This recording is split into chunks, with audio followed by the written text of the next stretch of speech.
Broadcasting live from the tip of the Mid area in northern Michigan, you are watching Coffee and Propaganda.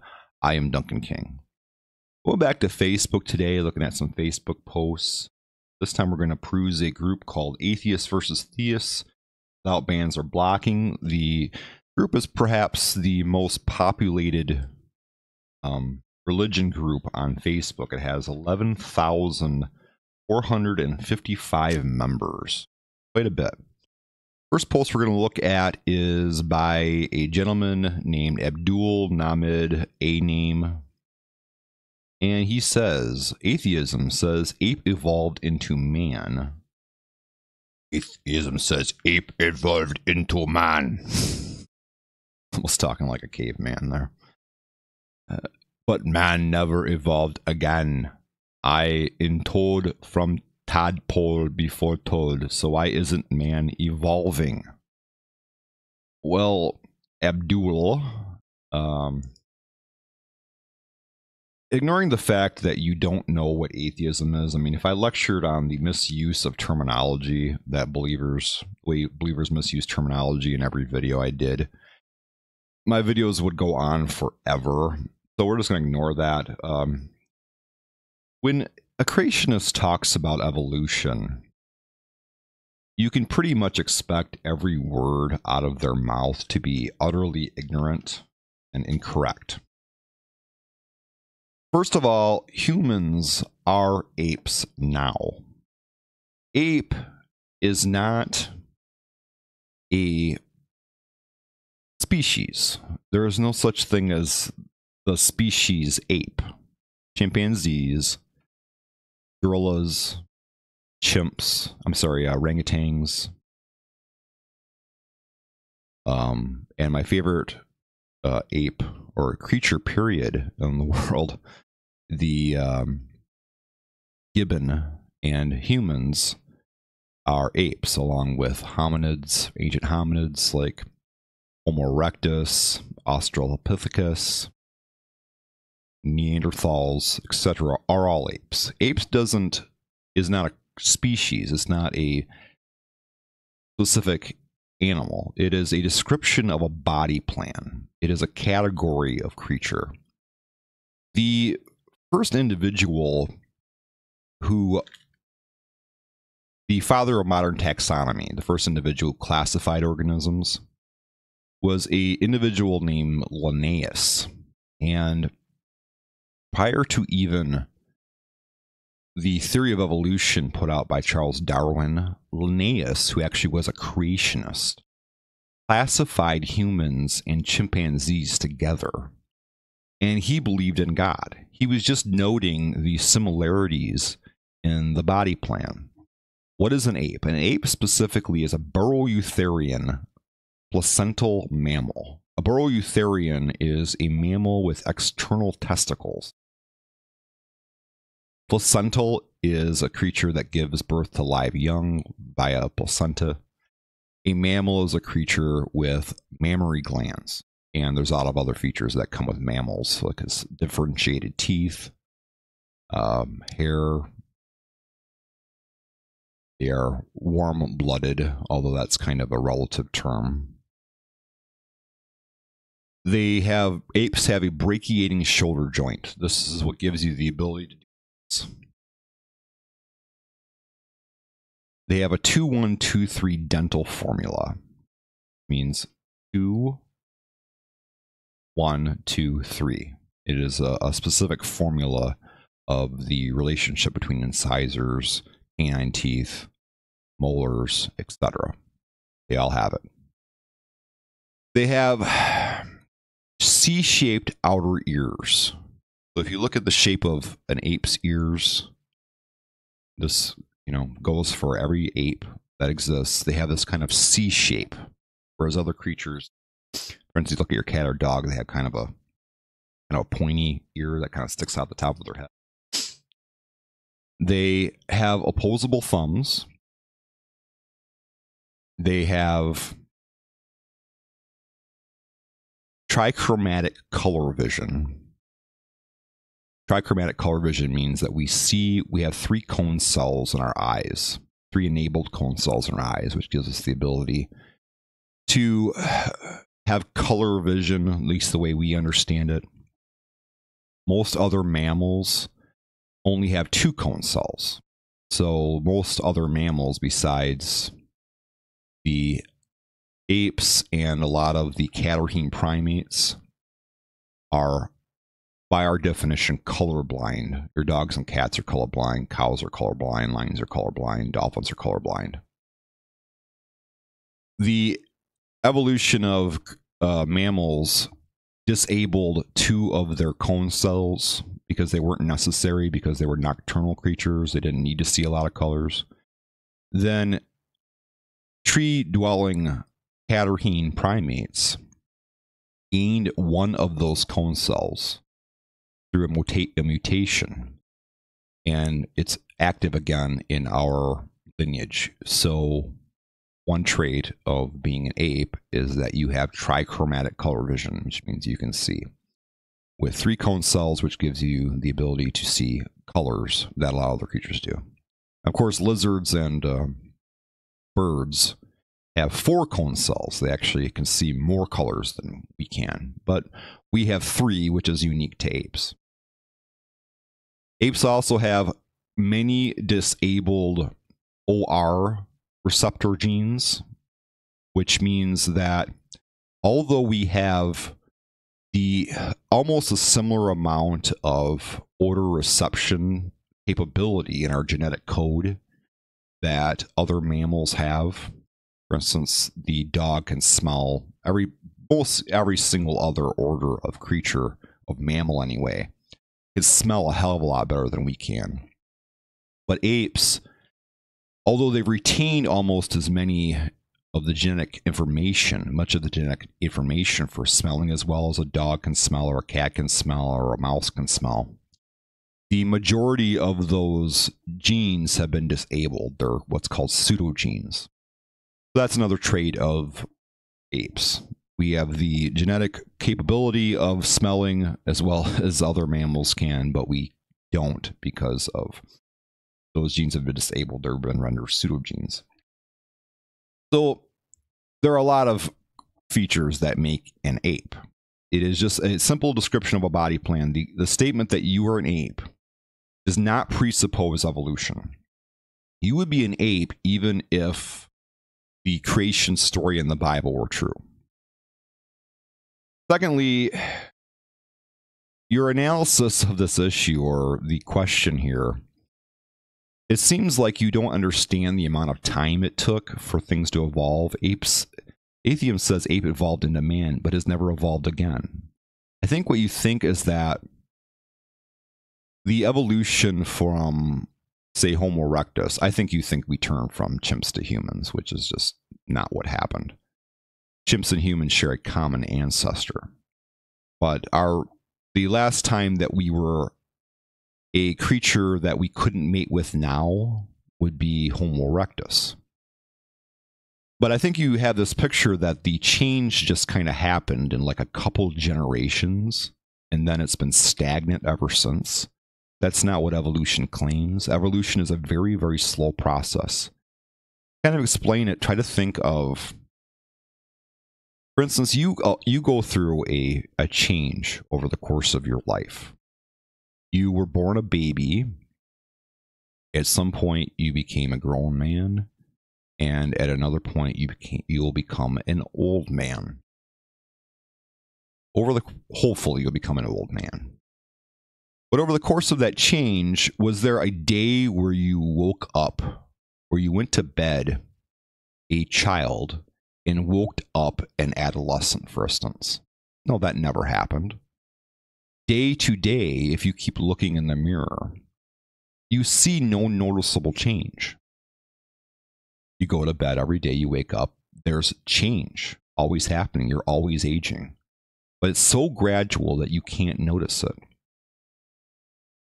The evolution of a creature is slower even than that. Like if you try to compare the units of like a species or a generation of a creature to the days of your life, the evolution of creatures would actually be, there'd be actually more generations. I think I once estimated it once that it was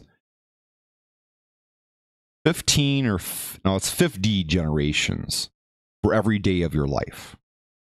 So over the course of, so if you're looking at in real time creatures evolving at the speed that we evolve from Homo erectus, every day of change in comparison with your aging would be like 50 generations. It wouldn't be noticeable in any kind of real time. So the answer to your question is that we're always evolving. It's just not fast. It's not noticeable with the human eye. Now, there's, of course, a lot of evidence for it, but that's a different issue. I'm just answering your question here.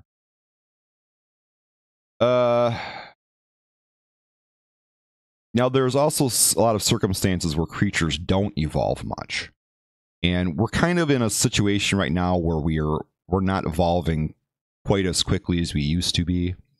There have to be certain circumstances for creatures to evolve. And so if they reach a sort of an equilibrium with their environment, they won't evolve as quickly as they do in other times. So the general rule in most of nature is that the majority of children or young'uns don't survive to adulthood. That's usually the rule. And so there's environmental pressure. Those individuals who survive to adulthood end up passing their genetic code along because they have certain traits which enabled that survival, which their brethren or their cousins or the other members of their species don't have, the other children. We don't have that situation right now because the vast majority of humans have survived to adulthood. So this has created some kind of we could say it's a stagnation. A stagnation, at least in the aspect of natural selection, which is the primary way that most creatures evolve, the more complex characteristics. That being said, there is some evolution happening with human beings, but it's not of a natural selection variety. For instance, we're getting smarter, which is likely a side effect of nutrition. We're getting taller, which likely also is a side effect of nutrition. We're getting more resistant to many viruses, which is also a side effect of nutrition. Our toes are becoming... Scientists have looked at bone structures of a lot of older, dead fossils of humans and bones of humans that they've dug up, and they've noticed that our toes are shrinking. So there's a lot of little small changes that are occurring that aren't necessarily natural selection. I could explain why those are occurring some other time. It's more likely the result of drift, which is another evolutionary function that it's hard to explain, but I hope I answered your question as well as I can answer it. It shows an ignorance of a lot of evolution, but it's a question. I mean, whatever. I answered your question. It's an honest question considering your understanding of evolution. Nothing wrong with that. Let's go on to the next one. Who moves the clouds? Okay, the wind moves the clouds. The wind is a side effect of the spinning earth and gravity, and the fact that heat rises, and the fact that we receive heat from a sun. You really want me to go into the explanation of the weather? I don't know what the hell this has to do with atheism or philosophical naturalism for me to explain to you what moves the clouds. Or actually, you asked who. Okay, I guess it does relate to religion because you're asking who moves the clouds. Nobody moves the clouds. They move because of wind. Wind is caused in effect by the fact that the earth is always spinning. Now, there's a lot more to this than what I'm going to say here, but I'll give you the shortest explanation of the wind I can give. The earth is always spinning. And at different latitudes. So, for instance, like think of a record. The record's always spinning. closer to the middle of the record, you're actually going to be spinning quicker than you will at the more distant part of the record that's furthest away from the center. And the same thing is the case with latitudes. So if you're closer to the equator, you're actually spinning around the Earth slower than you are if you're closer to the polar region. At least you're spinning quicker, slower. I'm sorry. If you're near the equator, you're spinning quicker than you are near the polar region. The air around you also is spinning with you and everything else. When an area gets warm from the sun, and certain areas of this world are warmer than others, heat rises, and then the cold air in the next area moves into that area. So the heat rises, and the cooler air from the surrounding area where it's cooler moves in. When that air moves in from that other area, that air that moves in will be moving at a different speed than the air that was already in that area. Because it's moving in a different speed, it could be moving either faster or slower than the surrounding area, and it will be perceived as wind. Wind is really more of a phenomena than a thing. It's air that is moving either slower or faster than the surrounding air. So when heat rises, the cool air comes in to replace it. This creates a current. And these currents, in effect, will cause basically all the winds that we have on Earth. You can talk about, there's other roles involved, for instance, the ocean and evaporation and a lot of other things too, but I'm trying to explain it the simplest way I can. So that's what causes wind, which causes clouds to move. And the wind is a little more severe, say, in the upper atmosphere than it is closer to the ground, because there's less things stopping the wind, and because the upper part of the current is up there. So anyway, that's why the clouds move. And it's also the fact that the Earth is spinning and the atmosphere around us does not spin quite as quick as we do. Next one is by David Mwandama. M-name. I should just say M-name. I'm trying to think of a way to pronounce these foreign names without having to spell them out or try to say them, because every time I try to say the name, it throws my rhythm off, because I'll be in a role as far as my oratory, and then I'll have to stop and say David Mwandama. And then every time I try to say it after that, I still have to struggle with the pronunciation. I should just say David M. That'd be good enough. That's what I'll say. David M. David M. asks, who is the founder of atheism? Religions have founders, David M.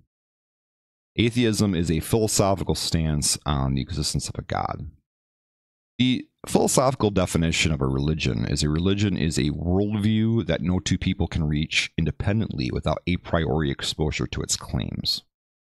What this means is that, let's say you're walking through the woods and you're looking at the trees and think, hey, maybe somebody created all this. That is a conclusion you can reach on your own. You don't need to have been exposed to that idea. So theism and atheism, both, are not in themselves religions, but they're merely components of certain religion.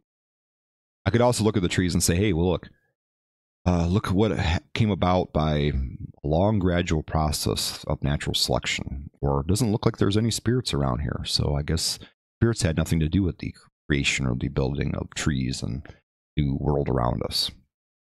Those are philosophical stances. They don't have origins. Philosophical stances, unlike religions, don't have a point of origin. For instance, Christianity is a point of origin because it has to spread by social means. This is the same thing with Islam, same thing with Buddhism, Scientology. All religions have to have a first Christian, or a first group of Christians, or a first group of Buddhists, or a first group of Muslims.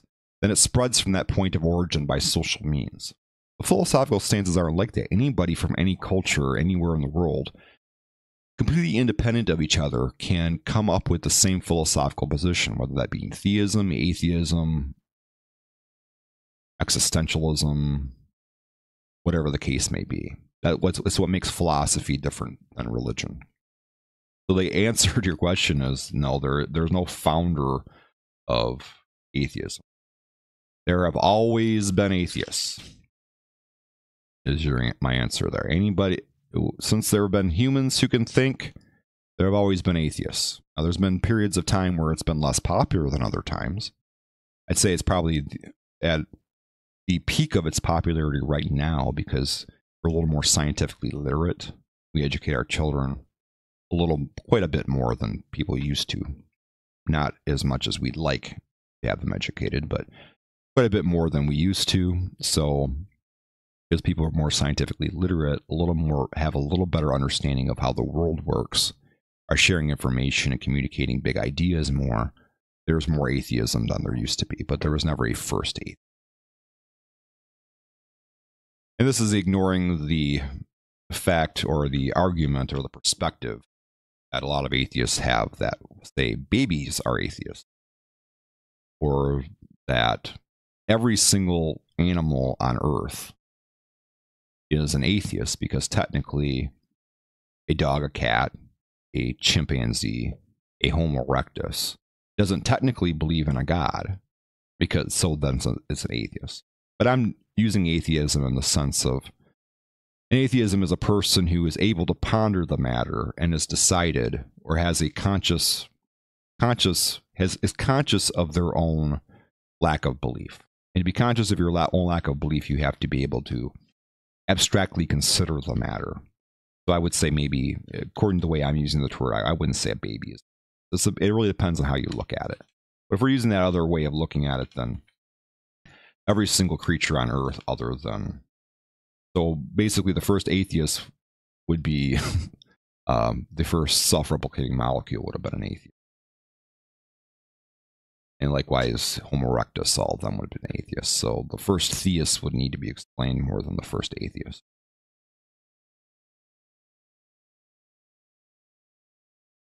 Next one is by Anne Angelica.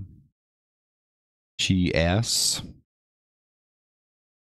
if atheists say devil Satan does not exist, then why are they frightened to name their children with names devil, Satan, question mark. Checkmate atheists. I don't know if this... Usually when you see checkmate atheists, that's kind of like a silly thing. I think she's serious. I don't know. Maybe she's trolling. Maybe she's a Poe. I'm not sure, but I'll just answer the question. I'll pretend she's not a Poe. This is really, assuming she's not a Poe, it's really reaching for criticisms of atheists here. Those are stupid names that would open a child up to criticisms from other people, so that's why we wouldn't do it. I don't really think we need to see what else I need to say about that. Next one is by Saida N. And she asks, a lot of atheists ask, why God has created Earth and human beings when God is all-knowing. Nazia, those two things are completely unconnected. I don't see what the first statement has to do with the second. Second question is, what is the purpose of taking tests and made humans suffer when God is all-knowing? That is more the problem of evil or the problem of theodicy. Third question is, does God love to see humans suffering from pain, hunger, wars, death? Then God is sadist. I think you're trying to say sadist and satanic. Answer is very easy. Allah, the God, knows everything, but it is you who does not know your future. Allah is not unjust with anyone.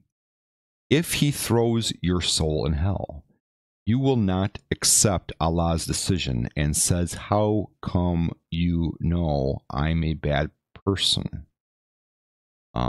What? You didn't even test me. You are a liar. I don't trust you. This is the reason I'll put you on this. Your incoherent statement is okay. There's obviously a language barrier. I wish you would just post in a group where people speak your language. I don't know what your language is, but it's obviously not English. It's not your first language. Now, I'm not a one to criticize here. I'm not bilingual. Obviously, you know a lot more words of my language than I know of yours, whatever it is. But still, I think you should be a little more proficient as an English speaker before you try to engage other English speakers in a topic like this.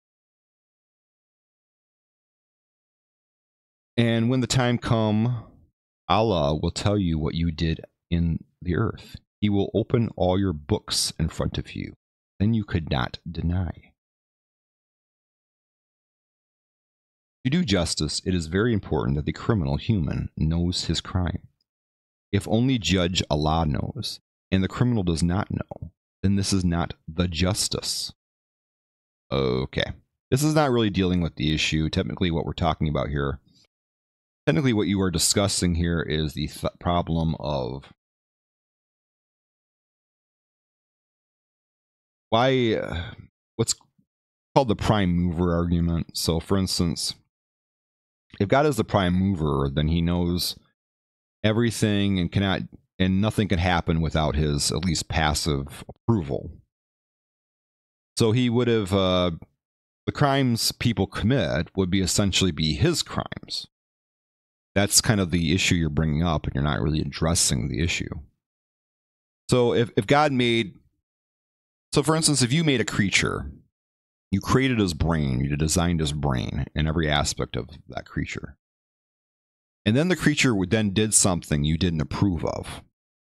Whose crime would that be? Would that be the creature's crime, or would it be your crime for creating him in a way you ended up not liking? So the issue is that it just doesn't make any sense. For a God who knows everything, he couldn't have made a mistake. I mean, you believe he's perfect. He's perfect, and he made us exactly the way he wanted to. And then when we do things he doesn't like, he says, God, I'm going to judge you for that. By judging his own creation's behavior as wrong or displeasing to him, he's basically stating that he is displeased with himself since he's the creator. It's like the analogy of the potter and the clay. How could the potter make the clay and then say, you are a bad clay? I mean, if he made the clay, then how is he in a position to then judge the clay? So that's the issue. And anyway, I don't deny anything I do in life. Your implication here with your analogy here, well, if you don't accept Allah's existence, that you come to know I'm a bad person. You didn't even test me. The God needs to accuse you of your crimes. I don't deny anything I do in life. There's not a single thing I do that I've ever denied doing. I'm very open about what I do and who I am. Might have been a different case back in the day when people were a little more puritanical and more embarrassed by their behavior, but I'm rather shameless in what I will say about what I do. You want to know the worst thing I ever did? I'll tell you the worst thing I ever did. Gods don't need to judge me because I'm just going to say it. When I was a kid, I think I was, and some people won't say this is not even that bad. When I was, I think 7, we had a neighbor who was our friend, and she was a girl. And some friends of mine, we had a little fort in the backyard. And she was coming over, and she just wanted to hang out. You know, we usually hung out with her. But this particular boy we were with was a little more a mean-spirited kid than we were. And so he was kind of influencing us to be jerks in the circumstances. So she comes over, and we said, okay, you can be part of our team or club or whatever. We back then we always called our us teams instead of clubs. Said, okay, you can be part of our team, but you have to pull your pants down and show us your, I don't know, remember the wording we used. I think we said pull your pants down. So the girl pulled her pants down in front of us. Humiliated to have to do this. I don't know why the hell she did it. She probably should have said screw off. And then after she did it, we were laughing at her and said, no, you can't be part of our team. And then we scurried away, humiliating the poor girl. That is the worst thing I've ever done. It wasn't my idea, but I participated. So there it is. It's out in the air. God doesn't need to bring it up to me because I'm well aware of it. I was 7. For all you people that are angry with me for doing it. 7 years old. It wasn't my idea, but I didn't object to it. I laughed along with it and playing along with it. So that was the thing I've ever done.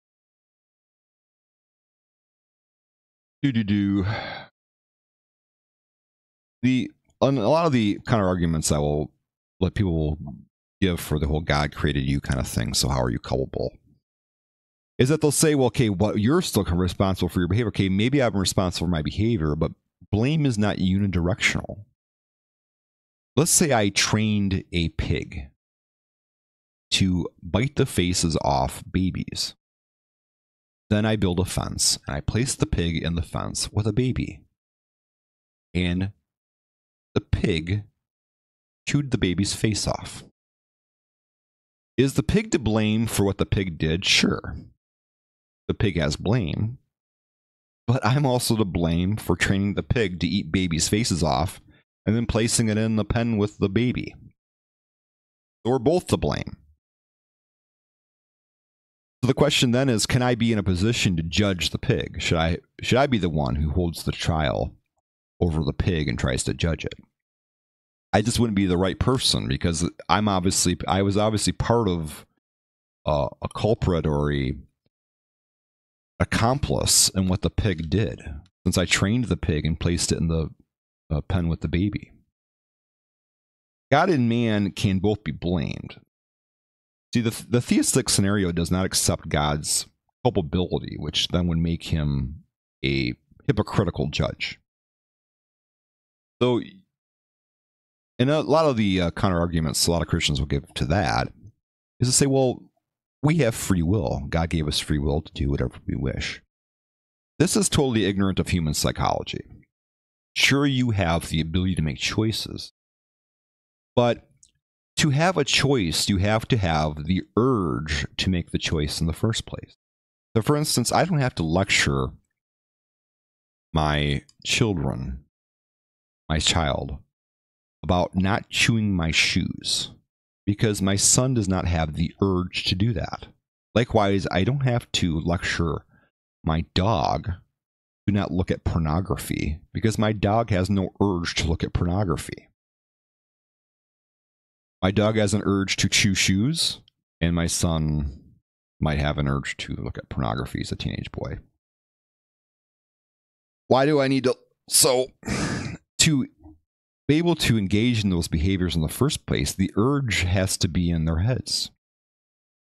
So, for any kind of sin to happen, we have to have urges implanted in our brain to commit those sins, which doesn't remove God from culpability. You would have to say, okay, Corey, you have a choice whether you're going to, the dog's going to chew my shoes or not. But if he never had the urge, it would never engage in the behavior. You can't say, well, God made the urge and then God is not culpable at all for the behavior. Of course he's culpable. You would have to think that eventually, if you made a whole species that has the urge to, say, be prejudicial in certain circumstances, be hateful in certain circumstances, be warlike in certain circumstances, they have urges that would ultimately cause those behaviors. And then say, okay, well, they have a choice not to do it. Then to say, well, I'm surprised that they inevitably never did it. course, they inevitably will do things like holocausts and genocides if you understand their characteristics. So, of course, those individuals who engage in those behaviors are culpable, they're blamable. But this would not alleviate the Creator from blame, because he gave them those traits, those characteristics. You have to know that inevitably, given the traits that God is said to have given men, that they would inevitably do terrible things, which would make him culpable for those behaviors. Even if you're saying we have free will doesn't get you out of this one. Next one is by, this is a long one. Hold up. This is by a gentleman named Richard Morrow. And Richard Morrow says, you have read the testimony. Okay, this is a testimony. It's a third-hand testimony. So he says, you have read the testimony that I found in a conversation with me and another Christian and an atheist. This Christian's testimony about Christ interfering in his life is in a supernatural manner. Hi, my name is Jeremy. So this is quoting this person that he said gave him the testimony. So it's third hand, which is clever if you're making it up, because I can't call this individual, I can't call Richard Morrow a liar, because this isn't his story. He's saying it's this Jeremy person's story. So, and who's Jeremy? I don't know. He doesn't give the last name. So he gets out of this pretty easy, out of having to be cross-examined for this tale he tells here. Jeremy, who is not Richard Morrow, and so I can't question Richard Morrow about this, said, third hand from the wilds of Richard Morrow, I would like to tell you a little about myself and tell you about an amazing synchronicity / encounter with God that I recently had.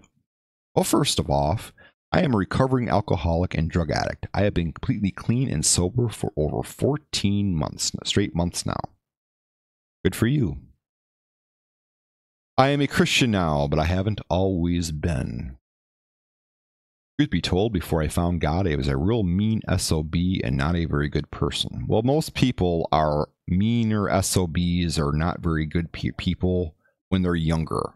Whatever you used to be, you're usually going to be worse than you are now because you were younger when you were whatever you used to be. I say the same thing about my atheism. I mean, when I was a believer, I was a meaner SOB or a less responsible person, less conscientious person when I was a believer than I am as an atheist. It isn't because I'm an atheist, because I was younger when I was a believer. So it's normal that whatever we were as a young man, coincidentally, we were as young men less conscientious, maybe a little meaner, maybe a little less thoughtful in our behavior than whatever we are now, because we're older, we're wiser, we've had more experience in life. It doesn't mean that Christianity or conversion to Christianity caused you to be a better person. Truth be told, before I found God, I have always been a very scientific-minded person that was very skeptical of things like religion and God. I've always wanted to believe in God. I really wanted to believe that there was some bigger picture and purpose for myself and this world we live in. My mind would not allow me. If it wasn't for multiple personal encounters with the Holy Spirit, I never would have been able to believe. What I'm about to tell you is one of those encounters that happened to me a few months ago. As I said, I am a Christian, but around this time I had stumbled across Theosophy. I started reading about it in the writings of Helena B. and other occult literature. I found myself quite interested in that stuff and started to question the things I knew about God and even the devil. Anyway, I was sitting outside of an AA meeting. Okay, let me stop you there right now. You're in recovery for 14 months. So you've been in AA for 14 months. You were already in a cult. You say you weren't a Christian before this? Bullshit. You're already in a Christian cult. AA is a Christian cult. I worked in a drug rehab, so I know all about this. First-hand experience. AA meetings, they constantly talk from beginning to end about the belief in God, not just a higher power. That's what they say to the public. Oh, it's just a higher power. It's not the Christian God. It's the Christian God. If you sit through AA meetings, they're talking about the Christian God. If you open the big book, they're talking about the Christian God. They're talking about a God with the characteristics, at least, of the Christian God. So you already believed in this stuff. You were already in a cult. I don't buy this shit that you were a scientifically minded person. You were already an AA convert. AA is a proselytization tool of churches. That's how it came into being.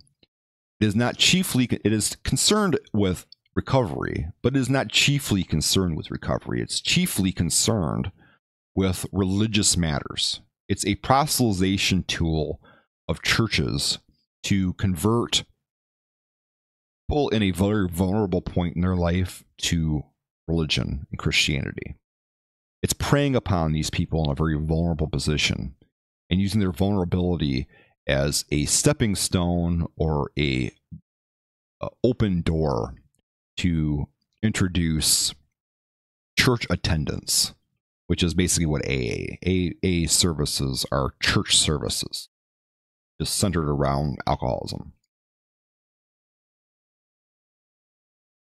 So he goes on, I was sitting outside of an AA meeting at a picnic table in the parking lot, smoking a cigarette and drinking coffee. It was just me and one other person. Then a bee landed on my hand that I was holding my coffee with. I saw it land on my hand, but I didn't do anything. The person sitting at the table was watching and said something like, "Aren't you going to kill that bee, or at least show it away?" I respect all life. I don't even like to kill insects. To me, their life may even be more precious than our own because their time on Earth is already very short. So I told her that the bee wasn't bothering anything, and just as I said that, the bee fell into my coffee and was floating around in it. And as she got up and left, she said something like, "I guess that bee would have been better off if you shoot it away, like I said."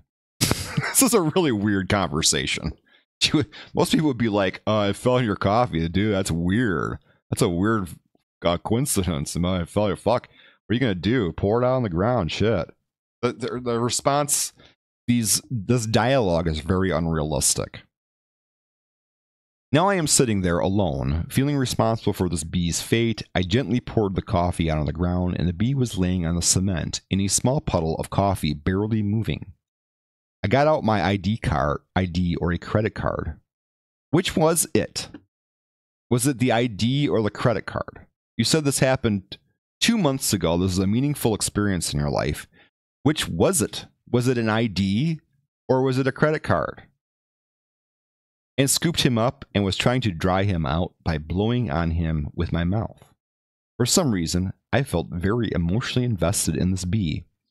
Like that if I could save this bee and show it mercy, that I would somehow be worthy of God's mercy or something. You already were a believer. Like, I don't buy this shit that I weren't a believer. I mean, you're constantly using theistic mentalities and you're contradicting yourself left and right here anyway.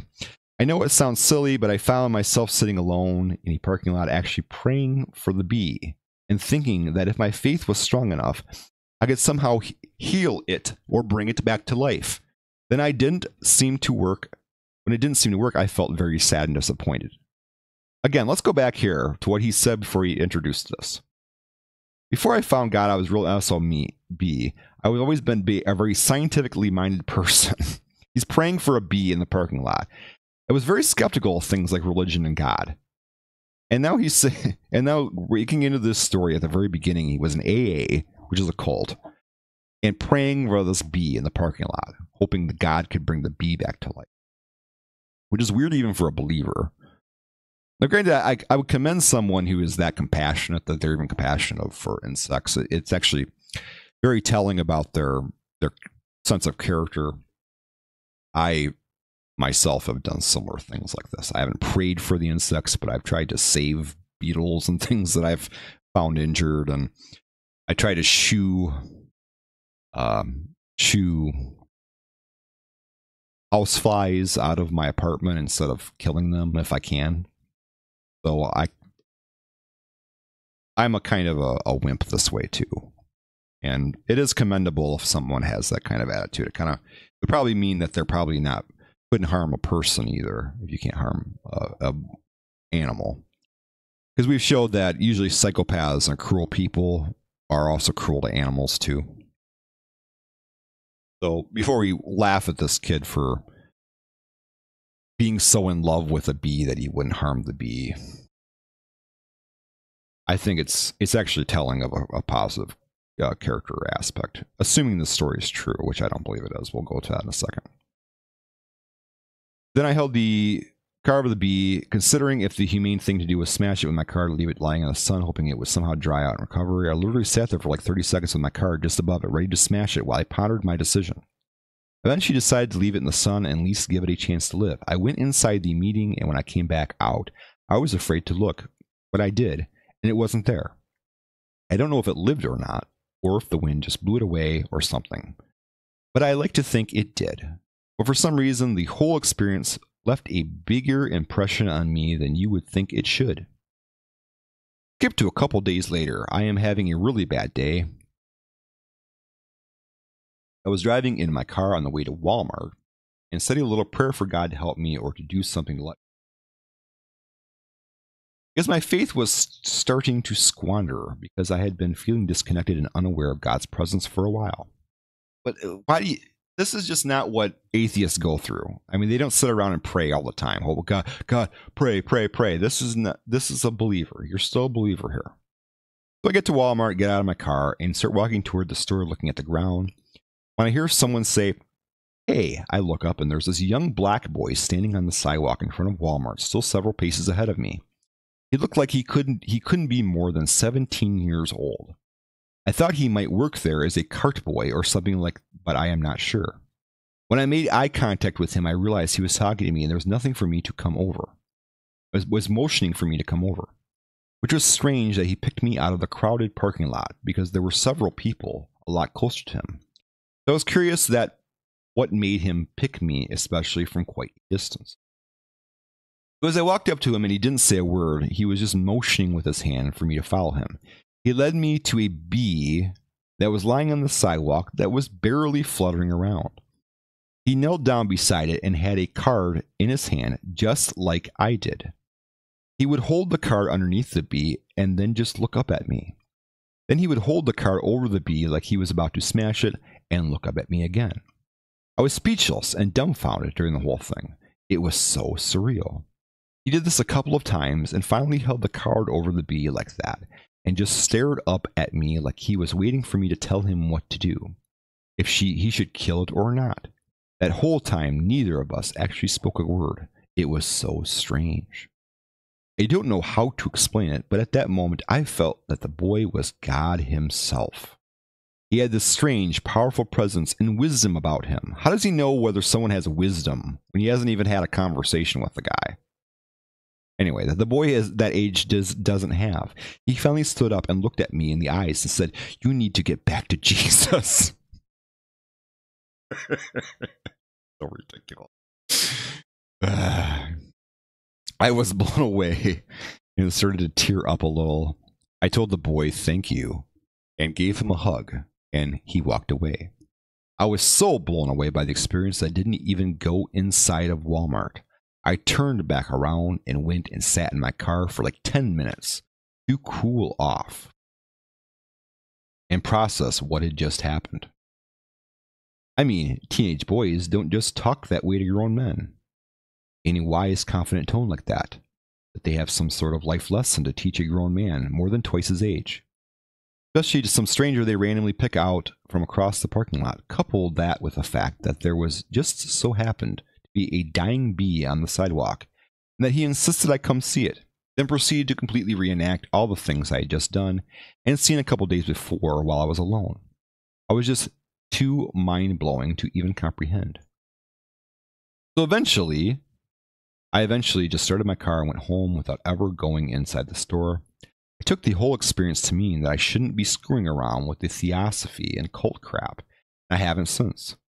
It was like God showing me in a very personal way that only I could understand, that he is always there and is always watching. That he was there with me that day in the parking lot outside the meeting, proving that it's not a religion, it's a relationship. Ask Christ to help you. Okay, you don't understand what the hell a religion is. Religion is a worldview that no two people can arrive at without a priori exposure to its claims. Basically, a religion is First of all, it's a worldview, so it contains concepts of how to come to truth, and it contains concepts of the good, which Christianity does. It's a worldview that no two people can arrive at independently without a priori exposure to its claims. So that means that in order to become a Christian, you have to have exposure to Christianity or the religion. So it's a religion. And you cannot find any definition of religion. Now, if you don't like that definition, try to find another one. You can't find a single definition of religion in any dictionary, any encyclopedia that would disclude Christianity from being a religion. It's a fucking religion. Just fucking deal with it. What I find so weird is that Christians, why religion is a bad word now. I mean, why would saying something's a religion wouldn't mean it's false. So why we come to think Christians try to distance themselves so much from that word? It's so strange that after 2,000 years of Christianity, the word religion is now a negative word, and now they're trying to shy away from it. It's because of 2,000 years of Christianity that we've come to think of religion as a negative thing, to the point that you won't even associate yourself with the word religion. Richard Marlowe, to put it as politely as I can, you're full of shit. This story reminds me of the truism that is the case with religious believers. If a lie can bring someone to the truth, is it really a lie? This is an issue that you obviously have not struggled enough with, sir. You obviously don't care people are understanding of reality as long as they come to your truth. So you'll say basically anything you can say to try to bring them over. I know your story is nonsense. There's some indications of it in the story, besides the fact that it's so obviously a narrative, obviously a story. It contains so many issues that are designed, or elements that are designed to calm people. It's a bee, and it's sort of miraculous, but not so supernatural that it would say, well, that's just crazy. Like, you didn't say you saw an angel in the clouds. It's just like this little thing that couldn't have happened. There was maybe an intervener. Some people will say that this is just a coincidence. If you really look at the story, he's talking that what he's saying about this other boy the other boy, the black boy in the story, would have basically, if he's not saying that the boy was influenced by God or was a prophet from God, then the boy would have had mind reading abilities, or the ability to know what this kid had done with the bee before. And it's just so weird that he just picks him up and says, what does he say to him here? This is the weird part that I giggle about. I told the boy thank you, and he gave me a hug, and then he walked away. He said, I don't know how to explain it, but at that moment I feel like the boy was God himself. He had a strange, powerful presence and wisdom about him, and the boy that age doesn't have. He finally stood up and looked me in the eye and said, you need to get back to Jesus. So it's just like, the boy, whatever the case, the boy has supernatural ability to read people's minds or know what they're doing. Even if he isn't God or wasn't a prophet or a messenger from God, but that would be an apostle. So it does contain supernatural elements, but they're not so grossly, sensationalistically supernatural that people would buy it. I know from experience dealing with so many Christians growing up in a Christian school that Christians exaggerate their deconversion stories, or sometimes they outright make them up. Let me give you an example of this from my firsthand experience. One time a guy came to the Christian school, and because we had a lot of traveling sort of ministers and preachers and people, traveling evangelists that would come through, and usually they would stop by the Christian school and give a little talk to us kids. And we had one come on chapel day, and he told us a story, his conversion story. He said, I was a young man all conked out on drugs and alcohol and everything else. And then one day, I was drunk in the middle of the night.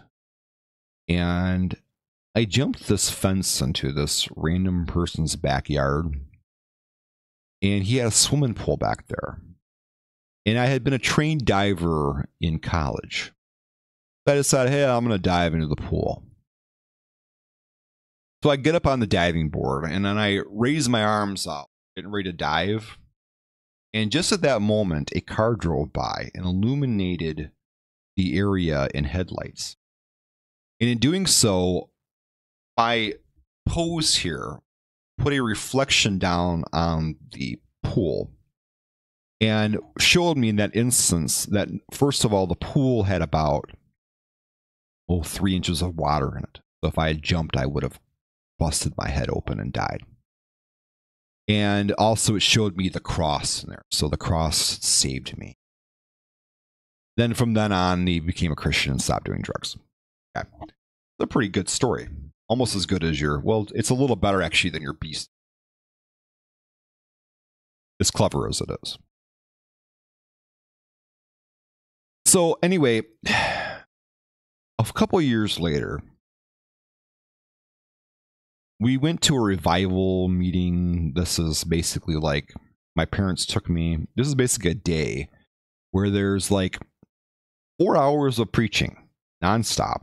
Then you have a lunch, and then you go back for another 4 hours of preaching. Call that a revival. So it's just nonstop all day. A lot of fun for a kid. Anyway, at this revival meeting, it was in Wisconsin.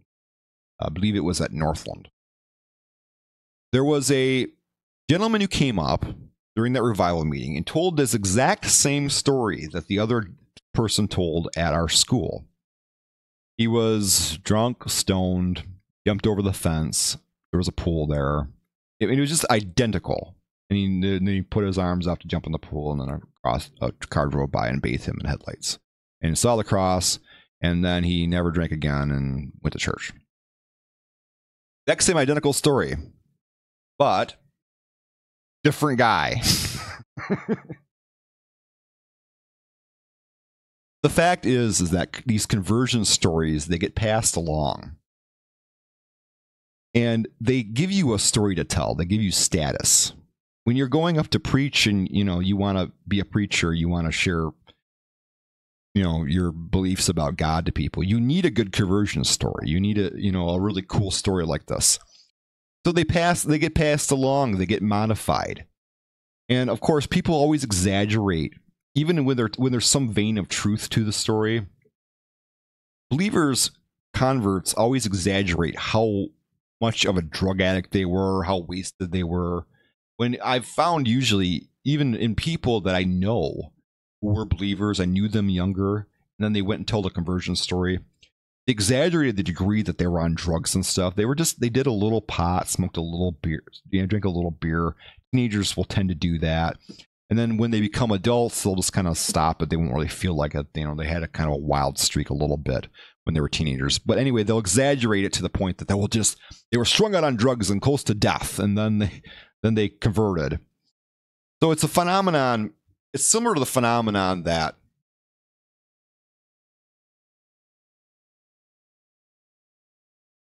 I'm sorry, my feet hurt, so I had to take my shoes off.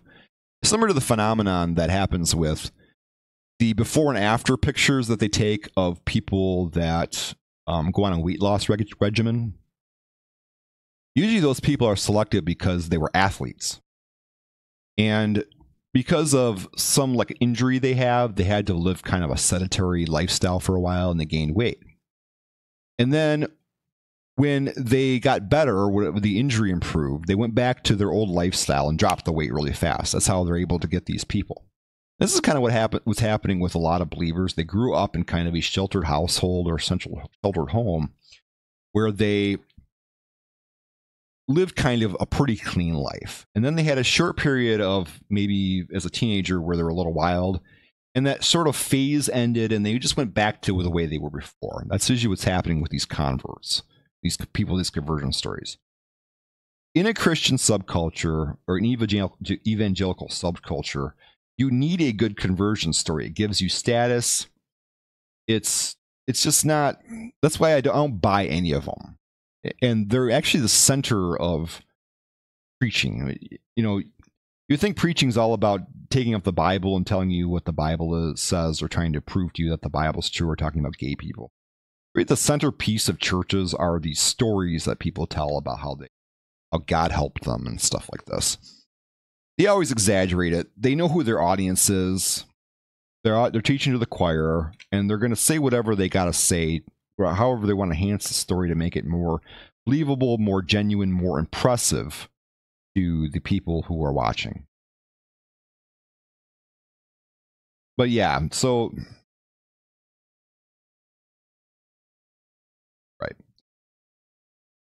So yeah, so they exaggerate their conversion story. So just to summarize, Richard Morrow, I just don't fucking believe you. I think the story's full of shit. I think this Jeremy person is completely full of shit. It sounds so fabricated. This is one by Bob J. Bob J says, should America deport atheists? Think about how great America would be without them. Boy, so great to show that Christian love. Never in my life, or at least my life as a Christian critic, have I said anything remotely like that about believers. The country would be no different if atheists left. At least the general society would not be. Atheists are 8% of the population at the highest number, highest S. We have no control over anything. We are a tiny, ineffectual minority group, so I don't know why you want us to go away so much. The fact that you would want us to go away so much, actually, well, the only thing it would change is we'd be sort of in the dark ages scientifically as a country, because most of our scientists, so you'd basically be giving a free gift to all of the other countries in the world of our very best top scientists, because basically all our top scientists are atheists. This is I'm very fearful of someone. You're basically an individual, Bob J, who wants to, you not only want to spread your religion, but you want it free of any criticism. You want to get rid of the people, just get rid of the people who could potentially criticize your beliefs. It isn't that you want to be able to worship with other believers. You already have that. What you want to do is get rid of the criticism, get rid of the voices of reason, the voices of doubt. Get rid of the second guessers. You want what basically you want groupthink to flourish. You want a society where you are untethered in your outreach to other believers, so that you become as extreme as possible. You're a very scary individual, Bob J. Anyway, and I've never said anything remotely close to this about believers. Deport them. You're such a fucking asshole. Thank you for watching this video. Subscribe to my channel if you want to see more of this, whatever this is. And this is Duncan King, over and out.